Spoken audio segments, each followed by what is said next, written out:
শীতের সকালে মৃদ রোদ, দিগন্ত জোড়া হলুদ সরিষার ক্ষেত, আর তারই মাঝে নদীর ধারে একদল মানুষ মেতে উঠেছে নতুন নৌকার তৈরির কাজ।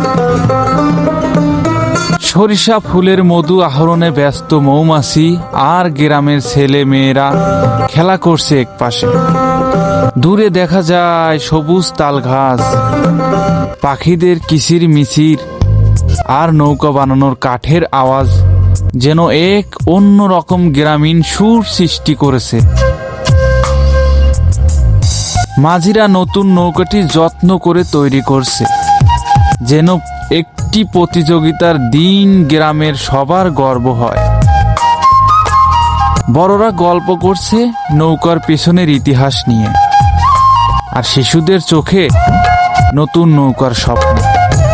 এই দৃশ্য যেন বাংলার চিরন্তন ঐতিহ্য আর প্রকৃতির রঙে মিশে যাওয়া এক অনবদ্য ছবি। আপনার কাছে ভালো লাগলে নতুন নৌকাটি অবশ্যই ভিডিওটি শেয়ার করতে ভুলবেন না, এবং কেমন লাগছে আমাদের এই ভিডিওটি অবশ্যই কমেন্ট বক্সে জানাবেন। আর দেখতে থাকুন গ্রাম বাংলার ঐতিহ্য, প্রাকৃতিক সৌন্দর্যগুলো।